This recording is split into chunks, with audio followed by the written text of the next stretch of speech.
Hey, Crossbridge, welcome back to Romans in Action.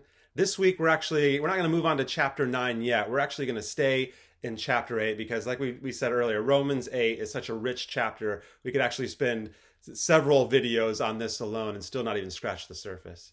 But the verse I want to look at is actually one that when we used a little bit in our Romans in Action last week. And that's where it tells us that we didn't receive the spirit of slavery to fall back into fear. I really want to mention that fear because right now, fear is one of those things that it's so easy to see how much fear is on the rise in the people around us and the culture around us. And I think that's because there's so much uncertainty of all the things that are going on. I mean, obviously, when you're having a pandemic and there's all this sort of social, cultural, governmental turmoil that's going on, that level of uncertainty is the natural response is to bring out fear. But remember, we're not natural worldly people anymore. In fact, we're supposed to act countercultural in the spiritual sense. So whatever the spirit of the air says, and if it's saying fear, fear, fear, we want to go in the opposite direction just as intensely. You know, the part that can be tricky about that is sometimes we can go countercultural, but still not go on the path that the Lord wants us to.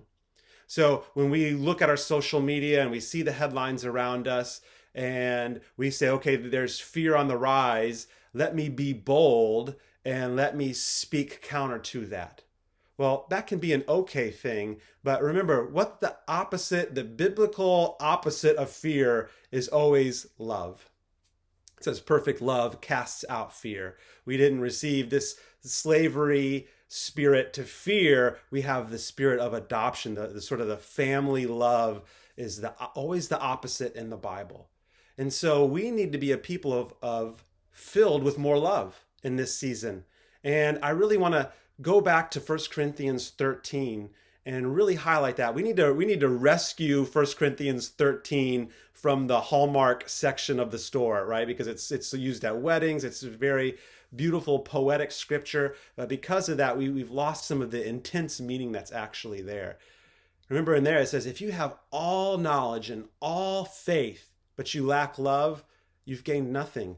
If you live a life where you give everything away, including your life, for Jesus, but you didn't do it in love, you've gained nothing. And then it goes into that passage we so often hear in weddings about what love is, how it's patient and kind, and it doesn't insist on its own way. That is really hard to do when fear and the intensity of the culture is rising up in the opposite direction. And you know what I found is some of my spiritual muscles to go counterculture, they've atrophied a little bit. You know, we've lived in a culture that's so often been neutral about Christianity and sometimes even agreeing with the tenets of our faith that swimming against the stream hasn't been a really difficult thing. And I have to acknowledge that the way I used to do it in the past is no longer befitting the culture of fear that we're in.